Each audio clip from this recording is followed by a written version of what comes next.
အနေနဲ့အရရ၌ရှိသောချစ်သောဓမ္မမိတ်ဆွေညီအကိုအပေါင်းတို့မင်္ဂလာပါရှုစွာ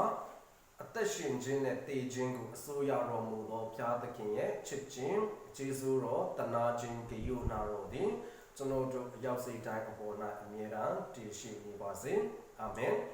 ဒီကနေ့မှာနှုတ်ကပတ်တရားတော်ကိုအတူတကွစဉ်းစားဆင်ခြင်ပြခွန်အားယူဖို့အားလုံးကိုဖိတ်ခေါ်လိုပါတယ်ဒီကနေ့မှာတမန်ကျမ်းစာနှင့်ကိုယ်ခန္ဓာတည်ခြင်း The Bible and Physical Death ဆိုတဲ့အကြောင်းအရာလေးကိုအတူတကွလေ့လာဖို့ရတဲ့ကျွန်တော်ဖိတ်ခေါ်လိုပါတယ်ဘုရားသခင်ကသူ့ရဲ့လမ်းညွှန်ချက်နှုတ်ကပတ်တရားတော်ကိုပေးတဲ့အခါမှာလူသားအားလုံးရဲ့အကြီးမားဆုံးသောမိဂုံးများကိုဖြည့်ပေးနိုင်တာဒီတမန်ကျမ်းစာကဖြစ်ပါတယ်လူအဘေကလာတယ်လေဘာကြောင့်အသက်ရှင်ရလဲတည်ရင်ပဲသွားမှလဲဘယ်လမ်းကိုလိုက်ရမှကိုနေရာရောက်မှလဲဆိုတဲ့မိကုံအဖြစ်ကကျမ်းစာမှာပဲတွေ့ရတယ်ဒီထဲမှာကျမ်းစာကတည်ခြင်းနဲ့ပတ်သက်ပြီးမှနှစ်မျိုးပြောပါတယ်ကိုယ်ခန္ဓာတည်ခြင်းနဲ့ဝိညာဉ်တည်ခြင်းဆိုပြီးမှနှစ်မျိုးပြောပါတယ်အဲ့ဒီတဲကဒီကနေ့မှာကျွန်တော်တို့ကိုယ်ခန္ဓာတည်ခြင်းအကြောင်းအရာလေးကိုအတူတကွစဉ်းစားဆင်ခြင်ဖို့ရဖိတ်ခေါ်လိုပါတယ်ဒါဆိုကိုယ်ခန္ဓာအသက်ရှင်ခြင်းဆိုတဲ့အကြောင်းကိုအရင်ပြောချင်ပါတယ်သက်ရှင်လို့သာတည်တယ်ဆိုတာဝင်ရောက်လာတာဖြစ်တဲ့အတွက်ဒီသက်ရှင်ခြင်းဆိုတာပါလေဘုရားသခင်ကပထမအဆုံးအချိန်လူကိုဖန်ဆင်းခဲ့စဉ်တုန်းကမြေမုံကိုယူပြီးတော့မှလူရဲ့ပုံသဏ္ဍာန်ကိုဖော်တယ်ပြီးမှနှာခေါင်းကနေပြီးမှဇေဝအသက်ကိုမှုတ်သွင်းလိုက်လို့လူဒီအသက်ရှင်သောတတ္တဝါဖြစ်လာပါတယ်လို့ကပ္ပဦးကျမ်းအခန်းကြီး2အခန်းငယ်9မှာတွေ့ရပါတယ်ထိုအကြောင်းအရာကို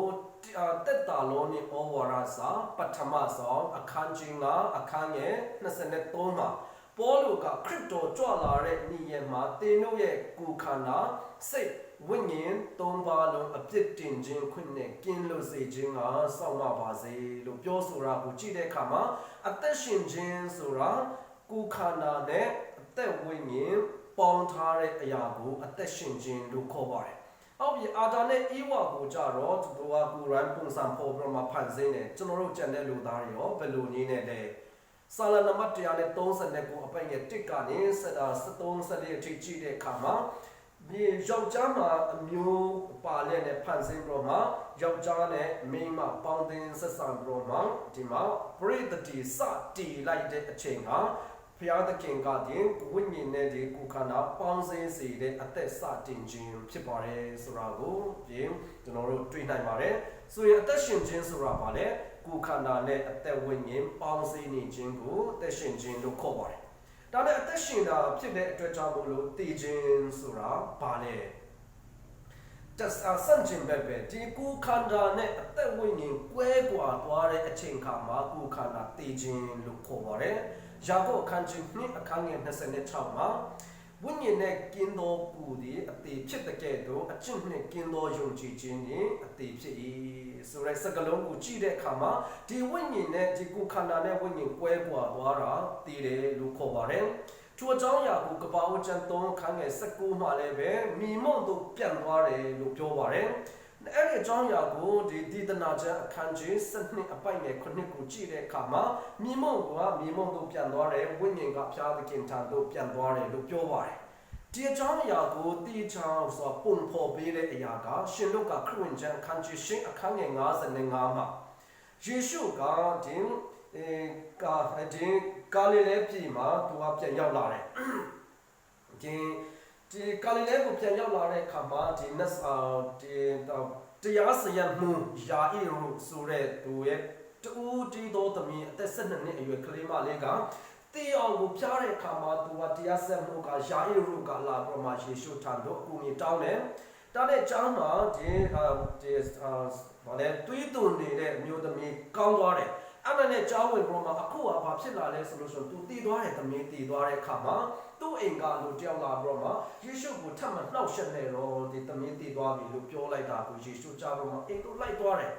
ယေရှုကသူ့ကလေးလေးကိုပြန်ထမြောက်စေတယ်ထပါလို့မိန့်တော်မူတဲ့အခါမှာသူ့ရဲ့ဝိညာဉ်ပြန်လာပြီးမှဒီကလေးမလေးပြန်သက်ရှင်လာတယ်ဆိုတာတွေ့ရတယ်အဲ့ဒါကြောင့်တည်ခြင်းဆိုတာဒီကိုယ်ခန္ဓာနဲ့ဝိညာဉ်ကွဲကွာခြင်းကိုခေါ်တယ်အသက်ရှင်ခြင်းဆိုတာဒီကိုယ်ခန္ဓာနဲ့ဝိညာဉ်ပေါင်းစည်းခြင်းကိုခေါ်တာဖြစ်ပါတယ်ဆိုတာကျွန်တော်တို့တွေ့ရပါတယ် ဒါဆိုအသက်ရှင်လာတဲ့သူတိုင်းတည်ခြင်းဆိုတာရှောင်လွဲလို့မရတော့ဘူး။ဘာကြောင့်လဲ။ဒီတနာကျမ်းအခန်းကြီး3အခန်းငယ်1ကနေ8ကိုကြည့်တဲ့အခါမှာခတ်သိမ်းသောအရာတို့၌အချိန်ရှိတယ်တဲ့။မွေးဖွားရမယ့်အချိန်ရှိတဲ့ကဲ့သို့တည်ရမယ့်အချိန်ရှိတယ်။ပြီးလို့ရှိရင်ကျွန်တော်တို့ဘာတွေ့ရသေးလဲ။ဟိဘရဲအခန်းကြီး9အခန်းငယ်29ကိုကြည့်တဲ့အခါမှာဒီလူဒီတခါတည်းတည်ပြီးမှတရားစင်ခြင်းခံရဖို့ရတတ်မှတ်ထားတာရှိတယ်လို့ကျွန်တော်တို့တွေ့ရပါတယ်။ဒီကြောင်းရာတွေကိုစဉ်းစားတဲ့အခါမှာဒါဆိုဒီတည်ခြင်းဆိုတဲ့အရာကြီးကကျွန်တော်တို့ဒီနှစ်သက်ပွဲကောင်းတဲ့အရာမဟုတ်ဘူးကျွန်တော်တို့ရှာဖွေနေတဲ့အရာမဟုတ်ဘူးဒီတိုင်းကြည့်နေတဲ့အခါမှာဒီတည်ခြင်းကအကြီးမားဆုံးသောဆုံးရှုံးမှုကိုဖြစ်စေတယ်အနက်နဲဆုံးသောဝန်내ကြေကွဲမှုကိုဖြစ်စေတယ်ဖြစ်စေခြင်းအကြီးမားဆုံးသောအရာလည်းဖြစ်ပါတယ်ဆက်ဆံမှုဆက်ဆံမှုတွေအားလုံးကိုဖြတ်တောက်ပြီးနိုင်တဲ့ခါးသေးတဲ့အရာတစ်ခုလို့ကျွန်တော်တို့ဒီလူတွေကမြင်တွေ့တတ်ပါတယ်ဒါပေမဲ့ကျွန်တော်ရှောင်လွဲလို့မရတဲ့အရာဖြစ်တဲ့အကြောင်းကိုနှလုံးသွင်းတော့မှဒီကနေ့ကျွန်တော်တို့ဘာကိုလေ့လာဖို့လိုတယ်လဲဆိုလို့ရှိရင်ဒီတည်ခြင်းဆိုတဲ့အကြောင်းအရာအ내တိပဲကိုကြည့်ပြီးမှဒီတည်ခြင်းဆိုတဲ့အရာကအသက်တာ၌ပါဝင်တဲ့အစိတ်အပိုင်းတစ်ခုဖြစ်တဲ့အကြောင်းကိုကျွန်တော်တို့စံစာအားဖြင့်တွေ့နိုင်ပါတယ်။ဘာကြောင့်လဲဆိုလို့ရှိရင်ပေတရုကဒီပေတရုဩဝါဒစာဒုတိယဆောင်အခန်းကြီး1အခန်းငယ်73နဲ့14ကိုကြည့်တဲ့အခါမှာပေတရုကယေရှုခရစ်ကသူ့ကိုပြတဲ့ပေးတဲ့အတိုင်း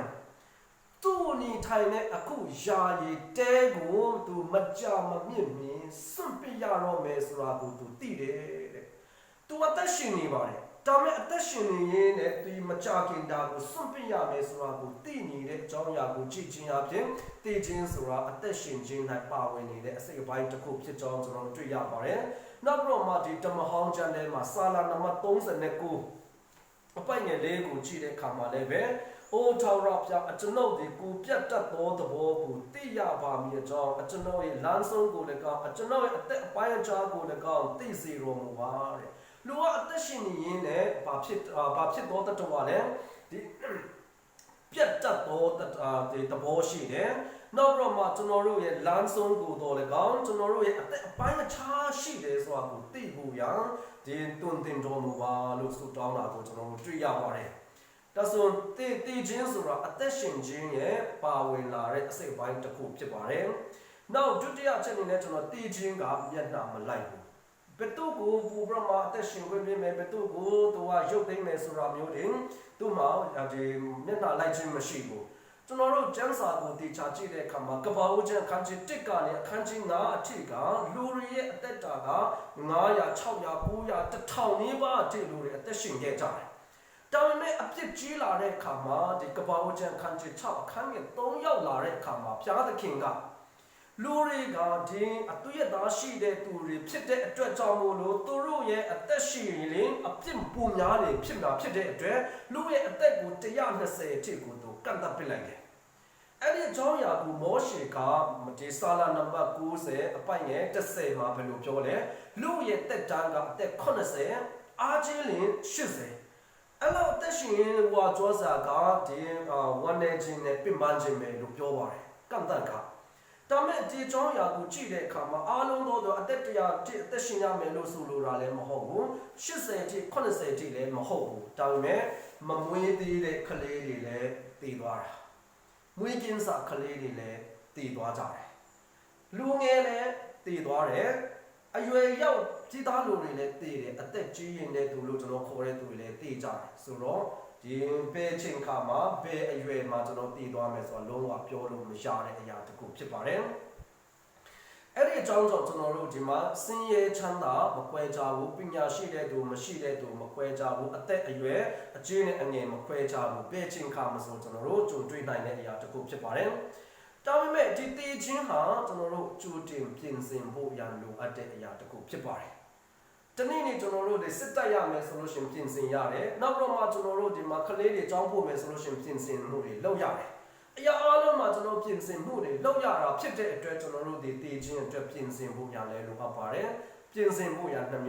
ပိုင်းရှိပါတယ်ကိုယ်ခန္ဓာပိုင်းဆိုင်ရာပြင်ဆင်ခြင်းနဲ့တည်သွားပြီးမှကိုရောက်သွားမယ့်နေရာနဲ့ပတ်သက်ပေါ်မှာပြင်ဆင်ခြင်းနှစ်မျိုးရှိပါတယ်ပေါလုကတော့တမန်တော်အခန်းကြီး21အပိုင်ငယ်73မှာ那潘卡亚用么搞不？地得进步吧，地卡亚不审定系的路都标多吧的，平时那边。地多爱那边都把撇多没撇过多没是吧？地差行过都平时开皮皮，不如阿片呢，耶稣的义文给你加过那感情阿片。那不然嘛，这么好讲的嘛，这希斯基民族。tu ti na soi ro ma prophet hi sha ya ku se lo de phya ka min ti me min ye in ku pyin sin tha ba lo ma lai ta ko chon lo twi ya de da me tu taw ba ro ma atet 15 နှစ် phya ka that pe lai de so da chon lo a nya so ti ja ba de ti ku kham na pai sai ya in ku pyin sin pho ya twet နောက်တော့မှဒီမှာကဘာအိုးချန်ခန်းကြီး45အဖိုက်ငယ်28ကိုကြည့်တဲ့အခါမှာယာကုပ်ကအနှစ်ပေါင်း20လုံးသူ့သားယောသတီးပြီးလို့သူငိုကြွေးခဲ့ရတာအခုမတီးဘူးအသက်ရှင်နေတဲ့ရှိနေတယ်ဆိုတာကိုသိလိုက်တာနဲ့ဘာပြောလဲငါမတီးမီသွား၍ငါသားကိုသွားတွေ့မယ်လို့ပြောပါတယ်သူမတီးခင်လေးမှာသူလှုပ်ချင်တဲ့အရာလေးတွေကိုသူလှုပ်ဆောင်သွားမယ်ပြင်ဆင်တယ်နောက်တော့မှဒီလုကာခန်းကြီး16အခန်းငယ်19ကနေ31ကိုကြည့်တဲ့အခါမှာတထေးကြီးနဲ့လာဇရုဒီတထေးကြီးကသူ့ကိုခန္ဓာတည်သွားဖို့ရအတွက်လုံးဝပြင်ဆင်မှုမရှိခဲ့ဘူး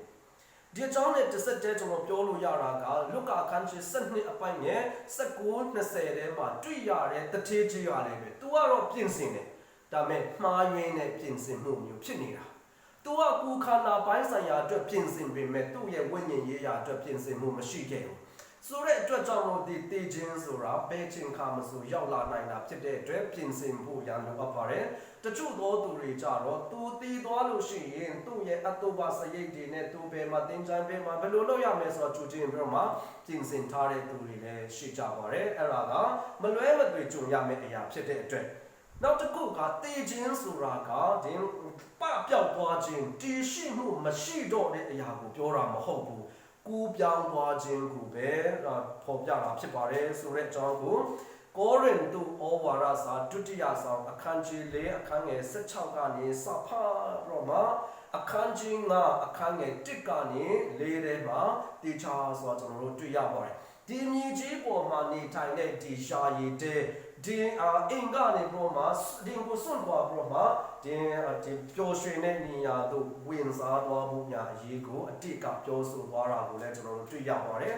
ဆိုလို့ရှိရင်ရှောင်လွဲလို့မရတဲ့အရာဖြစ်တဲ့အတွက်ကျွန်တော်တို့ဘာဖြစ်ရမှာလဲအသက်ရှင်ခြင်းနဲ့ပါဝင်တဲ့အစိတ်အပိုင်းဖြစ်တဲ့အကြောင်းနောက်ပြီးတော့မာသင်ခြင်းကမျက်နှာမလိုက်တဲ့အကြောင်းရဲ့ကြိုတင်ပြင်ဆင်ဖို့လိုအပ်တဲ့အကြောင်းအရာရဲ့ဖြစ်လို့ရှိရင်ကျွန်တော်တို့ဒီဘဝကိုပြောင်းသွားခြင်းသာဖြစ်တဲ့အကြောင်းကိုသိနာလည်ပြီးမှကျမ်းစာကဒီကုခန္ဓာသိခြင်းကိုဘယ်လိုခေါ်ဆိုပါသလဲဒီကပောက်ချန်ခန်းချစ်တော့ခန်းငယ်19မှာကြတော့မိမုံကမိမုံတို့ပြန်သွားတယ်လို့သုံးပါတယ်။နောက်ကပောက်ချန်ခန်းချစ်25အပိုင်းငယ်8နောက်ဒီတရားဟောရာချန်ခန်းချစ်32နဲ့အခန်းငယ်90လို့ကိုကြည့်တဲ့အခါမှာမိမိလူတို့စေဝေးရတို့သွားတယ်ဆိုတဲ့စကားလုံးနဲ့သုံးပါတယ်။ပြလို့ရှိရင်ဓမ္မရာဇဝင်တာတရာဆောင်အခန်းချစ်2အခန်းငယ်6မှာဒါဝိဒ်ကသူ့သားရှောလမုန်ကိုနောက်ဆုံးမှာကြားလိုက်တဲ့အရာယွာဘနဲ့ပတ်သက်ပြီးတော့မှယွာဘက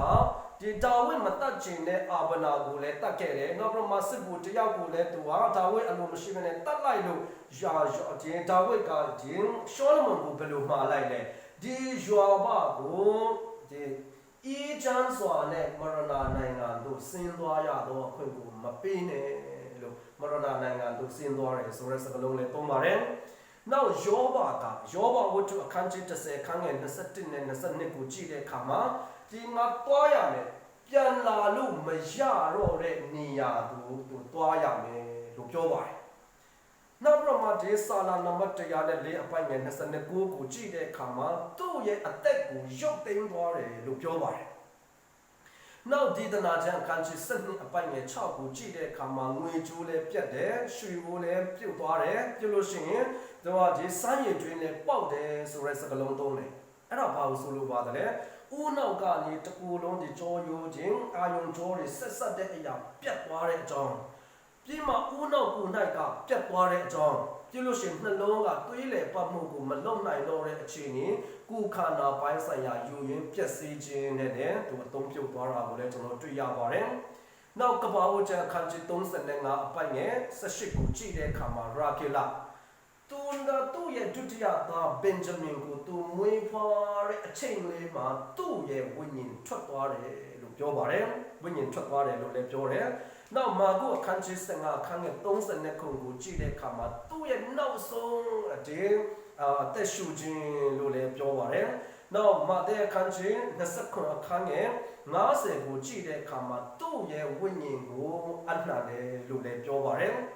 နောက်တမန်တော်ဝတ္ထုအခန်းကြီး9အခန်းငယ်59 60မှာတတိပံပထမဆုံးခရိယာနေတဲ့အသက်ခံရတဲ့သူတယောက်ကဒီနဲ့ပြစ်လိုက်တဲ့အခါမှာသူပါလို့လေအိုကာခရစ်တော်ပြာကျွန်တော်ဝိညာဉ်ကိုလက်ခံတော်မူပါလို့ကြွေးကြော်ပြေးမှဒူးထောက်တယ်လို့ပြောတယ်ပြောက်ဖို့ပြီးတော့မှသူအိပ်ပျော်သွားတယ်လို့ပြောပါတယ်ကျွန်တော်တို့ဒီအများဆုံးအသုံးပြုတာအိပ်ပျော်ခြင်းဆိုတာခရစ်တော်နဲ့အိပ်ပျော်ခြင်းဆိုတဲ့စကားလုံးသုံးတာများပါတယ်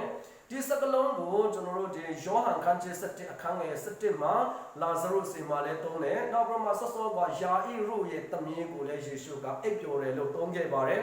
ပြလို့ရှိရင်တိကောအခန်းကြီး15အခန်းငယ်6မှာလည်းပဲအိပ်ပျော်တဲ့သူများဆိုပြီးမှစကားလုံးသုံးပါတယ်တစ်တဲ့အခန်းကြီးလေးအခန်းငယ်14နဲ့15မှာလည်းပဲအိပ်ပျော်တယ်ဆိုတဲ့စကားလုံးသုံးတာကိုကျွန်တော်တွေ့ရပါတယ်ဆိုလို့ရှိရင်ဒီလိုဝေါ်ဟာရအမျိုးမျိုးနဲ့ခေါ်ဆိုထားတာတွေကိုကျွန်တော်တို့အတွက်သင်ခန်းစာယူစရာကတခုခုပဲယူပြီးတော့မှဒီလိုပဲလို့အနဲ့ဖွင့်လို့မရတဲ့အကြောင်းအရာကိုကျွန်တော်ပြောချင်တာဖြစ်ပါတယ်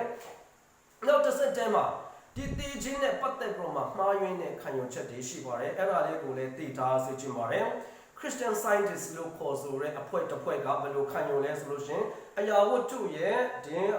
နာကျင်ခြင်းရဲ့တည်ခြင်းတွေရဲ့နောက်ပြီးတော့မှသူတို့အနေနဲ့ဒီဂျာရီယာတည်ခြင်းတွေနာကျင်ခြင်းတွေအပြစ်တွေဆိုတာတွေကတကယ်မရှိဘူးဆိုတော့မှလုံးလုံးကိုငင်းပယ်ပြလိုက်ကြတယ်နောက်တချို့သောအဖွဲ့အစည်းတွေကဘယ်လိုပြောကြလဲဆိုလို့ရှိရင်ဖြစ်မှန်ကိုမရင်ဆိုင်ခြင်းပဲနဲ့ရှောင်လွဲခြင်းတဲ့သူတွေကဘယ်လိုပြောလဲဆိုလို့ရှိရင်တည်ခြင်းကိုသူတို့ကကြောက်တယ်ကြောက်လို့ရှောင်လွဲဖို့ရကြိုးစားနေတယ်စကလုံးကိုပင်လည်းမသုံးနဲ့အဲ့ဒီစကလုံးသုံးတာဟာတေချင်းကိုဖိတ်ခေါ်ရာရောက်ပါတယ်လို့တရုတ်ကြီးကပြင်နေခံယူခဲ့ပူပါတယ်အဲ့ဒါကိုလုံးလုံးဒီရှောင်ပစ်လိုက်တယ်စကလုံးသုံးလုံးကိုနောက်တချို့သောသူတွေက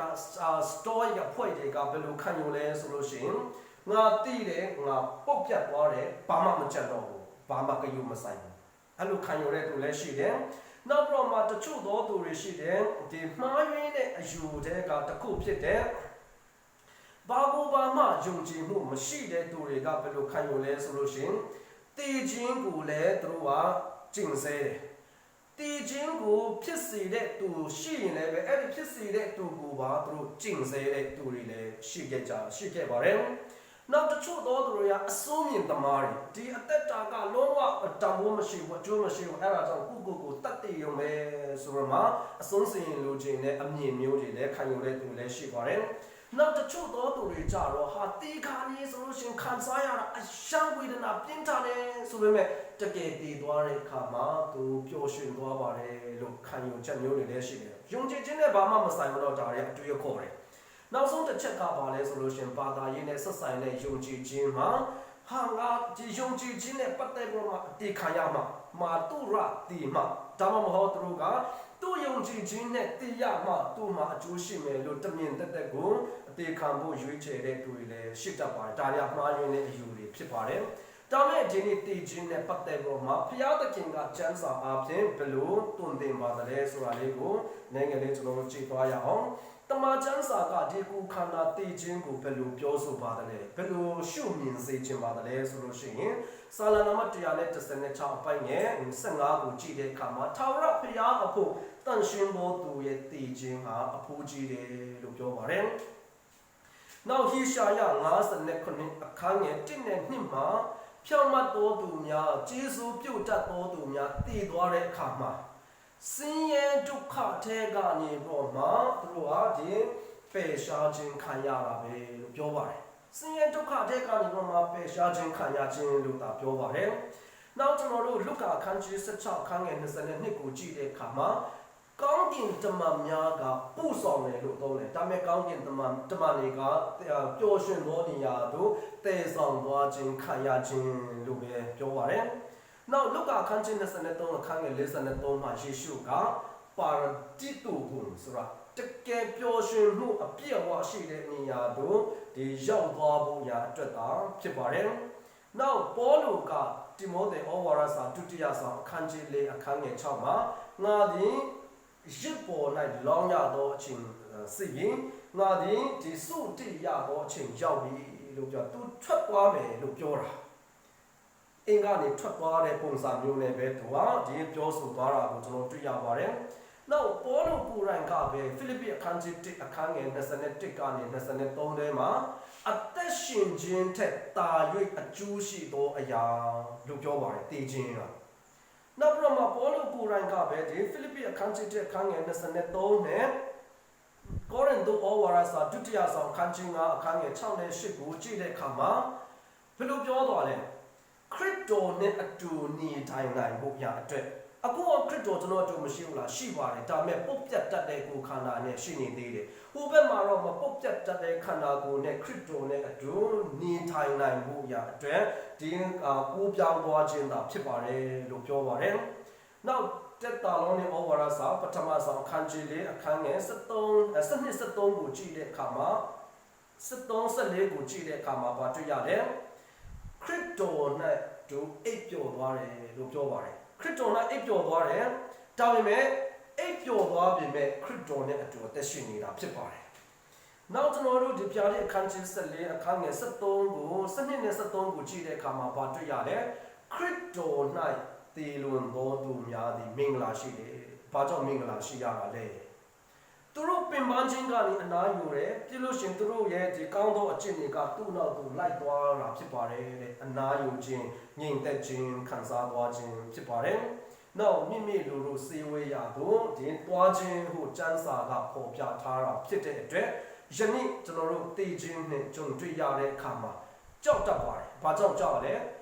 ဘယ်လိုတည်ရမယ်ဘယ်ကိုသွားရမယ်ဘာဖြစ်ရမယ်ဆိုတာမသိတဲ့အခါမှာကြောက်တတ်ပါတယ်။ဒါမဲ့ဒီနေ့ကျွန်တော်တို့ကြောက်စရာလား။ဟိပြဲအခန်းကြီး2အခန်းငယ်ဒီ14-15မှာတည်ပြီးကိုကြောက်၍တုန်လှုပ်နေသောသူတို့ကိုခရစ်တော်သည်အသေးခံ၍သူထမြောက်တော်မူခြင်းအပြင်ကျွန်တော်တို့ကိုရွေးနှုတ်လိုက်တဲ့အတွက်ကြောင့်တည်ခြင်းကိုကြောက်နေစရာမဟုတ်တော့ဘူး။ဒါမဲ့ကြောက်နေစရာမဟုတ်တော့ပေမဲ့ဒီနေ့ကျွန်တော်တို့ကြုံနေရသေးတယ်။ဘာကြောင့်လဲ။ကောရိန္သုဩဝါဒစာပထမဆောင်အခန်းကြီး15အခန်းငယ်26မှာ